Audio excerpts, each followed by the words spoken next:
Ya mungkin awal sebelum kita ke netizen, sebetulnya kenapa sih kok bisa penyakit jantung pada usia muda? Iya, itu dong. Karena kita tahu kan anak muda tuh pastinya Sehat, strong-strongnya betul. gitu kan. Itu kenapa tuh dok? Bisa dijelasin betul? Oke, jadi pagi ini kita memang lagi ngebahas itu ya topiknya. Anak muda, dewasa muda itu bisa nggak sih kena penyakit jantung? Nah, kita harus mendefinisikan muda itu tuh seberapa muda. Terus kemudian sakit jantung yang kayak apa yang dimaksudkan, karena kan spektrum sakit jantung sendiri itu luas sekali. Jadi dia tidak hanya penyakit jantung yang mungkin orang tahu tuh serangan jantung, penyakit jantung koroner kayak gitu. Jadi penyakit jantung sendiri itu bisa penyakit jantung yang infeksi, penyakit jantung katup, bisa penyakit jantung bawaan, bisa penyakit jantung karena penyebab degeneratif atau seperti penyakit jantung koroner gitu ya. Jadi kalau pertanyaannya misal usia muda, bisa nggak sih kena penyakit jantung? Ya bisa aja.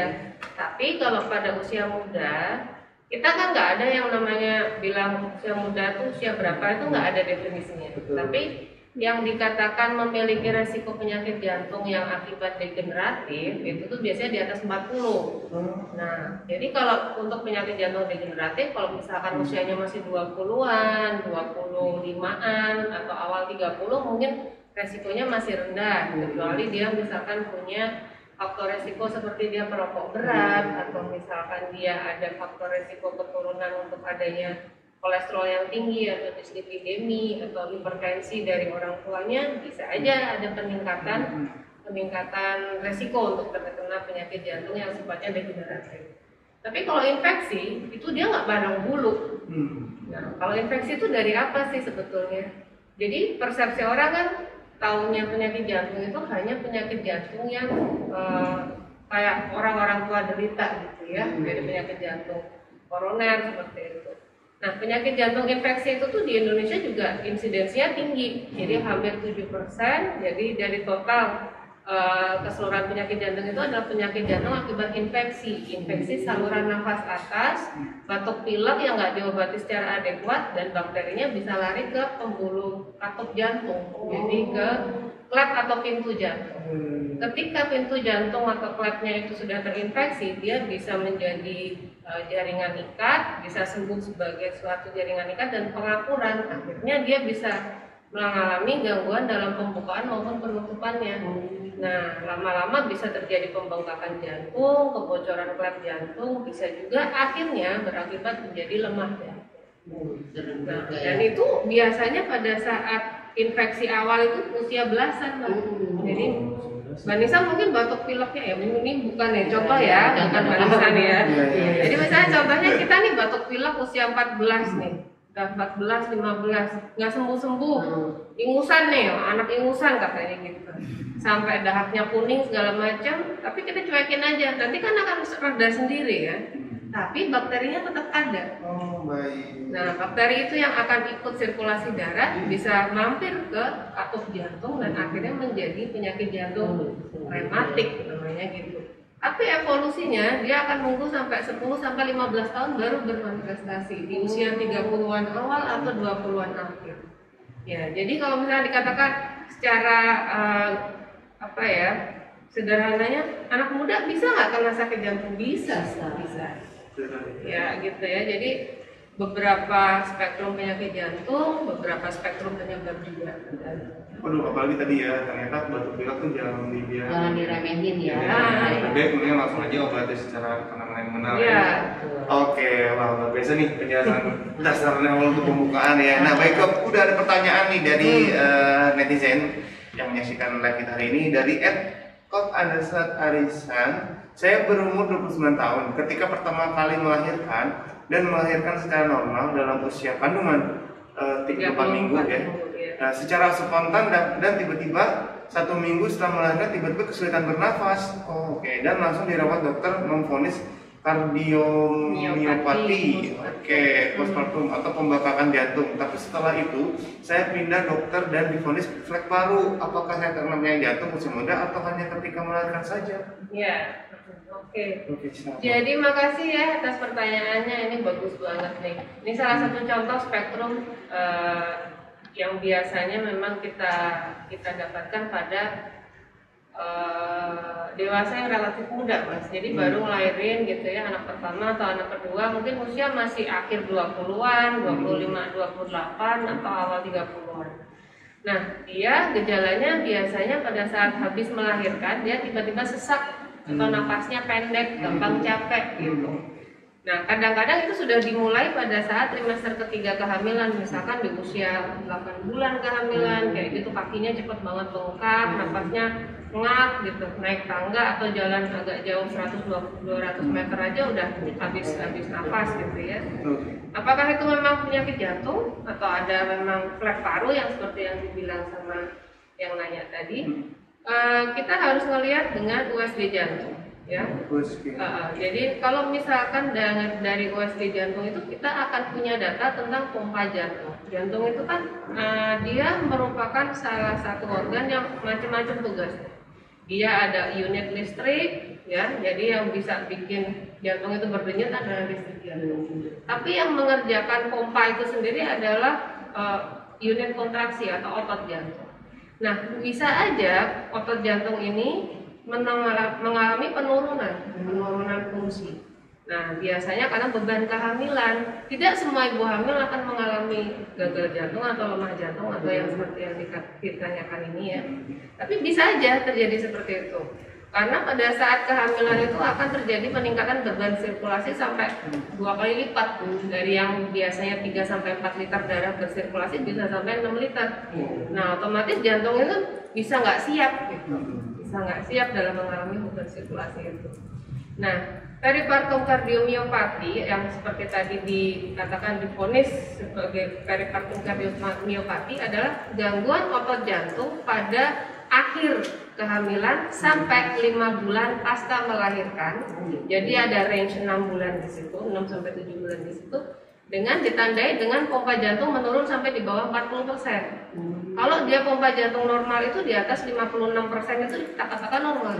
Kalau misalkan dia di USG jantung kemudian pompanya masih 55%, masih kita anggap bukan suatu peripartum kardiomyopati. Tapi bisa karena beban sirkulasi cairannya masih banyak, masih bengkak, kita harus kurangin cairannya, nanti mungkin akan membaik.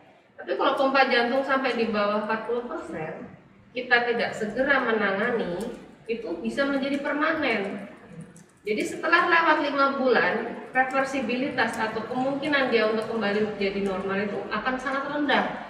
Jadi bisa aja dia akan hidup dengan lemah jantung atau gagal jantung di kala kemudian hari. Nah, iya. Terus dia ke dokter paru nih, kok didiagnosa flek paru. Jadi yang benar yang mana? Bisa dua-duanya. Kenapa? Karena seperti itu. Karena dia melahirkan dalam usia 34 minggu. Usia kehamilan normal itu kan biasanya sampai 38-40 minggu ya. Berarti itu kan walaupun masih masuk trimester 3 tapi agak prematur ya. Jadinya di situ berarti pada usia 34 minggu tubuh sendiri sudah tidak sanggup untuk menahan beban janin dan sirkulasi kehamilan. Nah, itu bisa disebabkan oleh yang tadi dikatakan peripartum kardiomyopati, bisa juga karena ada infeksi paru yang mengakibatkan oksigenasi paru-parunya kurang bagus, baik ke janin lewat plasenta maupun ke ibu sendiri. Akibatnya janin spontan lahir. Gitu. Jadinya kita akan memerlukan data lanjutan ya terkait dengan kondisi ibu tadi, bisa dua-duanya, tapi bisa juga dievaluasi dengan USG jantung untuk melihat pompa jantung ibu seberapa dan ada penurunan atau tidak. Kalau ada penurunan, kalau misalkan tidak terlalu ekstrim ya mungkin bukan suatu peripartum kardiomyopati. Tapi ya yang jelas kita butuh pemeriksaan penunjang yang dari saya untuk menegakkan diagnosis. Jadi mungkin sempat bingung deh ya, periksa ke dokter ini, kondisi ini, pas kerja ternyata paru. Jadi benar kata dokter bisa jadi dua-duanya bisa terjadi lebih baik diperiksa aja ya lagi. Oke, baik. Ini ada lanjutan lagi ya dari Ed Kansadir. Jika kardiomyopati yang terlambat mendapat penanganan mengakibatkan komplikasi apa aja ya dok, dan bagaimana cara menanganinya? Nah ini kelas berat bener ya, saya udah di warning nih pertanyaan netizen ini saya susah-susah ya. Kardiomyopati sendiri bagi yang baru pertama kali mendengar adalah definisinya itu adalah kerusakan dari otot jantung yang tadi saya katakan dan sifatnya dia sudah menetap. Ya, jadi kalau misalkan kardiomiopati itu ada kerusakan yang sifatnya struktural. Secara struktur dia udah berubah. Otot jantung itu nih, kayak Mas nih ya, badannya kalau fitness terus kan makin keker ya. Nah, semakin berat beban, nah semakin membesar nih ototnya ya. Mau otot perut, mau otot lengan, otot jantung juga gitu. Dia bisa membesar. Nah, tapi biasanya dia membesar itu sebagai respon bahwa terjadi gangguan di situ, misalkan tensi yang terlalu tinggi atau pompa yang melemah mendadak, sehingga otot yang masih normal berusaha mengkompensasi otot yang lemah tadi. Nah, kardiomiopati itu memang biasanya kita lihat dari pompa jantung tadi ya, dengan fungsi pompa di bawah 40%. Kalau dia menetap lebih dari 3 bulan, kita katakan memang suatu permanen, perubahan yang permanen. Kalau udah 3 bulan nih kita evaluasi lagi nggak berubah ya pompa jantungnya. Nah, kardiomiopati itu sendiri biasanya akan berlangsung terus sampai terjadi pelemahan otot jantung, akhirnya darah kan masuk ke jantung itu untuk dipompa ke seluruh tubuh. Nah, dia akan kebendung di situ, nggak bisa dipompa ke seluruh tubuh. Biasanya dia kalau udah terbendung, jantung makin lama makin besar, sampai ke ukuran yang maksimal, dia udah nggak bisa lagi mengkompensasi. Ibarat kata kayak ember, Mas. Kalau misalkan ember itu diisi terus kan akan meluap. Tapi si jantung ini punya mekanisme untuk stretching dulu. Nah, dia bisa melar lah kasarnya gitu ya. Sampai si ember ini penuh, tetap aja nggak cukup buat memompa karena yang dipompakan hanya sedikit.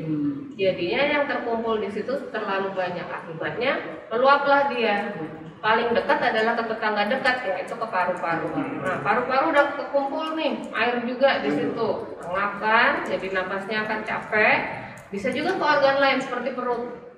Nah, perut, liver yang dekat-dekat dengan situ, akhirnya perutnya rasanya begah, sebah terus.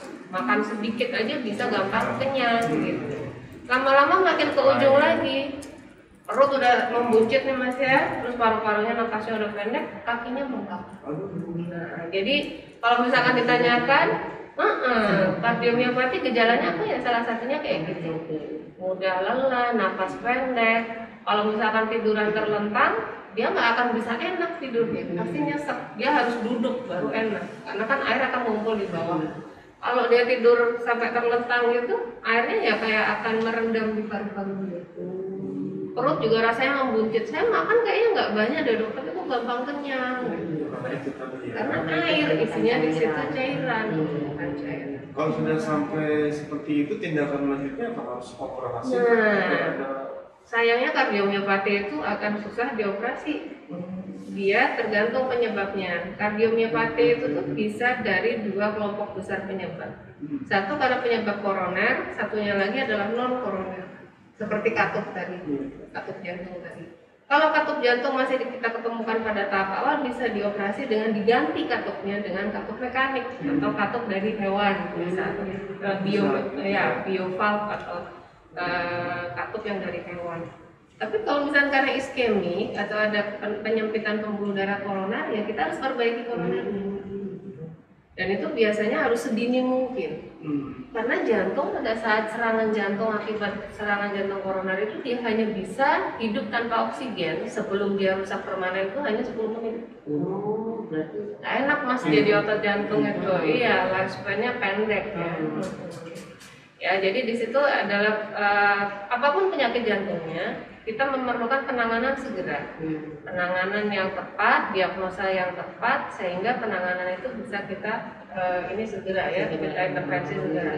Seperti yang pada saat karena efek kehamilan tadi, pasien-pasien rata-rata kalau kita temukan secara dini, obatnya rutin 6 bulan, 7 bulan, insya Allah bisa kembali seperti semula dengan pompa jantung di atas 60%. Ini ada pertanyaan lagi dok. Ini Edgarisia _4. Saya kena dislipidemia. Apakah bisa kena serangan jantung, gejala atau tanda-tanda dibilang kena penyakit jantung seperti apa? Iya. Dislipidemia itu adalah gangguan dari metabolisme kolesterol ditandai dengan komponen kolesterolnya tinggi di atas rata-rata normal.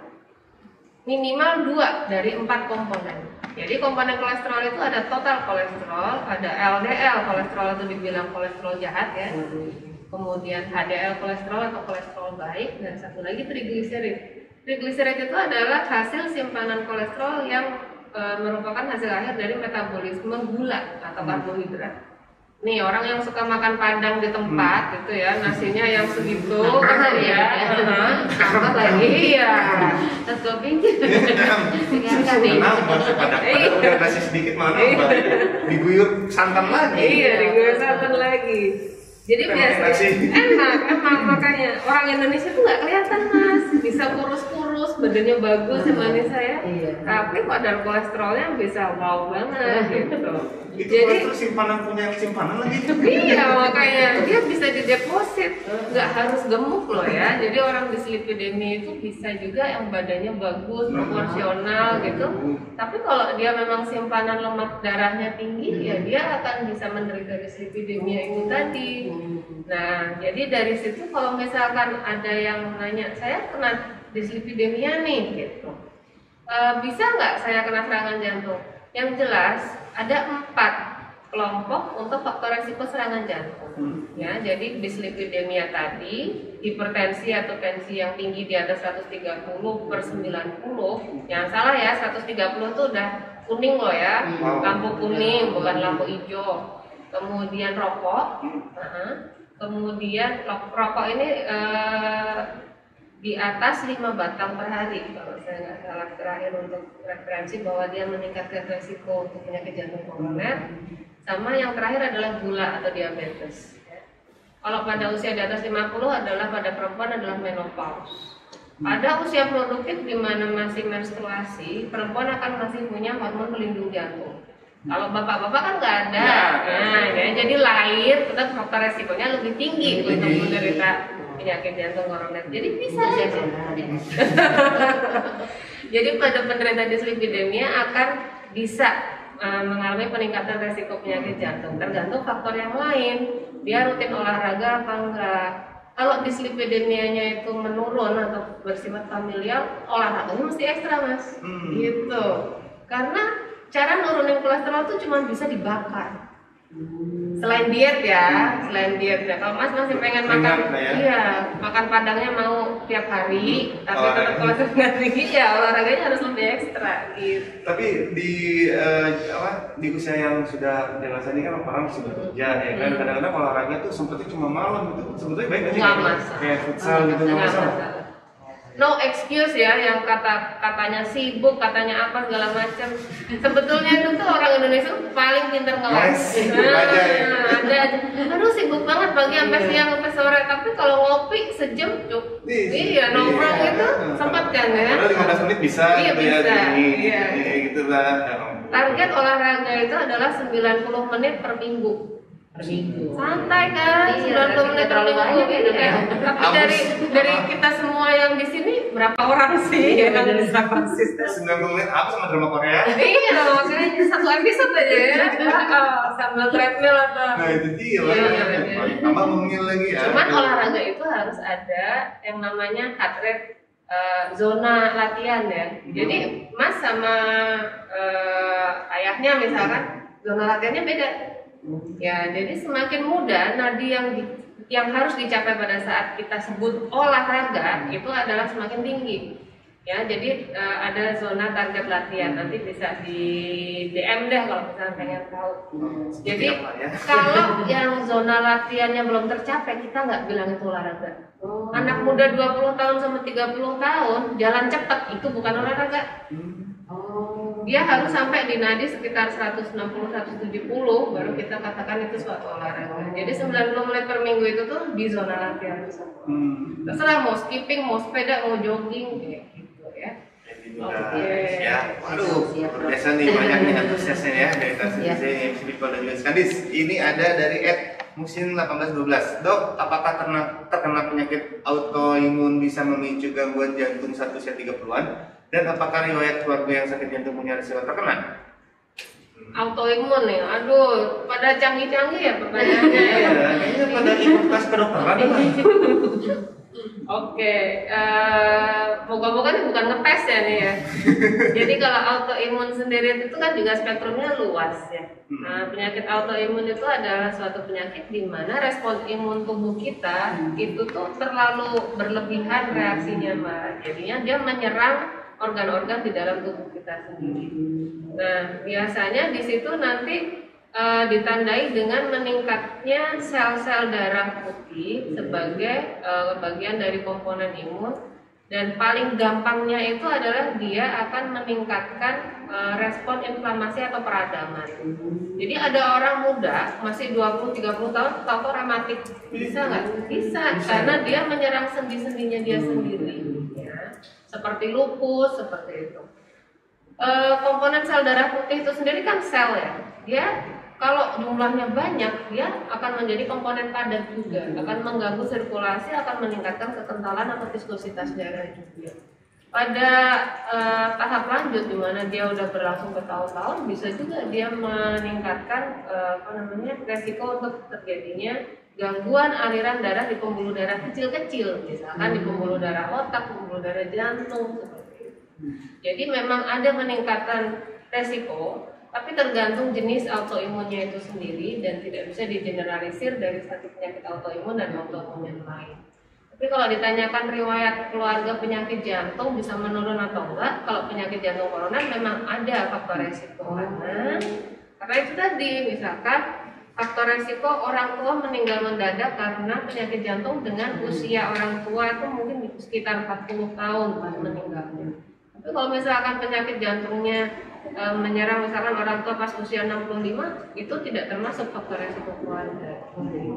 Jadinya tidak serta-merta akan diwariskan gitu, enggak. Tergantung lifestyle kita sih. Apalagi kita yang sukanya latte, geprek gitu ya, bala-bala. Iya, bulan puasa. Mas mau makan gorengan berapa sekali? Nggak hitung. Saya kalau ditanyain pasien, boleh nggak makan gorengan? Boleh gitu. Kalau dia udah punya sakit hipertensi atau faktor resiko yang dia merokok, batasannya berapa sih? Cuma 1-2 loh per hari. Aduh. Dan kalau bisa tidak tiap hari. Aduh. 3 kali seminggu. Tapi tiap hari 10.000 dong. Itu kan gitu ya. Jadinya itu karena satu gorengan itu bisa meningkatkan poin kolesterol tuh di 7 poin. Jadi kalau 10 itu langsung naik 70. Kan lumayan ya. Olahraganya aja enggak gitu ya. Hitung jari ya. Ampun. Udah gitu abang-abang gorengannya minyak yang kemarin sampai hitam. Tapi kan kalau udah menjelang buka semuanya lupa ya. Iya, lupa gitu kan udah. Oke. Baik, menarik sekali pembahasan kali ini ya. Ini dari mana lagi nih Mbak Nisa nih? Dari Sarastidian. Pada usia produktif, apakah kita perlu khawatir pada kesehatan pada jantung yang kemungkinan pada suatu saat bisa terkena serangan jantung? Lalu, apakah orang yang memiliki penyakit jantung lebih mudah terinfeksi penyakit COVID-19? Dan apakah gejala yang ditimbulkan sama pada umumnya atau ada perbedaan? Nah, ini borongan. Sebutkan dan jelaskan. Pertanyaan banyak banget. Tuh. Iya, makasih Mbak Sarastidian. Ya. Usia produktif ya. Usia produktif itu juga relatif ya. Kalau misalkan dikatakan produktif secara ekonomi, orang pensiun umur 56. Masih. Nah, beda kan? Ya. Iya, betul. Jadi maksudnya kalau misalkan usia dewasa muda deh saya tangkap ya, di akhir 20-an atau di 20-an sampai 30-an itu kita harus khawatir nggak sih kena serangan jantung? Saya cuma belajar dari pengalaman aja Mas ya. Pasien saya yang paling muda saya pernah pasang ring itu mungkin sekitar umur 27, 26, 27 pas dia habis futsal. Orang itu selalu nganggap bahwa habis badminton, habis futsal dari dada itu karena olahraganya, bukan karena olahraganya, tapi karena itu adalah intensitas latihan yang sangat tinggi, sehingga kalaupun misalkan ada penyempitan yang mungkin masih ya 60-70% bisa bikin serangan. Ya, jadi di situ memang kalau berdasarkan pengalaman bisa banget usia muda. Kebetulan ini pasien saya ini merokok 1 bungkus per hari dengan faktor resiko yang lain nggak ada. Jadi dari 3 pembuluh darah jantung 1 pembuluh darah yang mengalami penyempitan dan akhirnya sempat tertutup total pada saat itu, tapi tertolong sih alhamdulillah. Jadi sebetulnya bisa aja, tapi ya itu tadi tergantung banyak sekali faktor, terutama 4 faktor yang tadi ya Mas ya, yang kita cerita. Rokok nih sering disepelein nih sama mas-mas, apalagi yang social smoker ya. Bamba juga ada loh Mbak Lisa. Iya benar. Cuman Bamba itu menang di estrogen, mereka punya estrogen. Iya. Hormon pelindung jantung, hormon kesuburannya. Nah kalau laki-laki nggak punya. Punya datang bulan, Iya. datang gajian adanya. Sedangkan kalau laki-laki secara sosial memang rokok itu wajar dianggap, ya maksudnya biasa aja lah, gitu. Masih muda rokok ini masalah dong gitu. Tapi kalau dia punya kecenderungan untuk kolesterol agak tinggi, jadi rokok itu tuh sebetulnya yang bahaya adalah tar dan nikotinnya. Jadi dia itu seperti aspal tuh, lengket dan susah hilang. Di pembuluh darah itu nanti kalau misalkan seseorang itu merokok, kemudian ada kolesterol atau ada lemak darah yang lewat di situ, dia akan gampang nempel, kayak lem dia Mbak Nisa. Dan kalau misalkan Mbak Nisa mau tahu, kalau orang berhenti ngerokok, itu kira-kira tar dan nikotin di pembuluh darah itu akan hilang setelah berapa tahun? Tahun-tahun lagi. Berapa tahun? Bukan bulan loh, Mas berhenti ngerokok sekarang nih, dari kemarin-kemarin ngerokok gitu, tar sama nikotinnya benar-benar hilang itu setelah berapa tahun? 2 tahun. Enggak. 15 sampai 20 tahun. Ya Guys, ayam. Ini ulang amat. Jadi ini bukan misal anak ya. muda SMA kan ya kan 15 tahun kan rata-rata SMA sampai 17. Pas umur 17 kan yang penting rokok. Itu hilang baru umur 30-an. Iya betul. Betul sekali. Boleh jatuh nempel nggak? Apalagi kita ya, umurnya udah berapa tuh? Dia masih 22 tahun lah ya. Pokoknya banyak lah ya. Terus serius itu beneran itu terbukti. Jadi kita kan ada penelitian, itu bukan nakut-nakutin. Jadi penelitiannya itu tuh adalah memotong pembuluh darah sampel dari perokok, dari perokok yang baru merokok dalam 2 tahun, 3 tahun, 4 tahun. Jadi pembuluh darah kan, kalau misalkan di luar negeri itu kan orang yang menjalani bedah pintas arteri koroner, jadi yang jantungnya pembuluh darahnya diganti gitu ya, jadi bypass istilahnya, operasi bypass itu kan banyak yang usia muda Mas, 30 sekian, 40 itu udah di bypass. Nah dari situ kan pembuluh darah yang diganti itu diambil sampel, diperiksa di laboratorium, tar dan nikotinnya itu masih ada sampai pasien yang udah berhenti 14 tahun yang lalu. Jadi dia baru mengalami penurunan kadar tar dan nikotin di pembuluh darah itu setelah 15 tahun sampai 20 tahun. Jadi dia tidak bisa hilang kayak, aduh dicuci nih pakai pengencer darah nih, katanya ada kan yang namanya sistem cuci darah atau brainwash ya atau apalah, pokoknya dibersihin lah dok, itu dicuci lah pembuluh darahnya supaya bersih. Itu nggak bisa. Jadi dia hanya mengandalkan regenerasi dari pembuluh darah endotel. Kalau dia tumbuh ganti lapisan baru ya akan hilang kadar nikotinnya. Kalau enggak, dia ya kayak aspal kerak seperti itu. Gitu.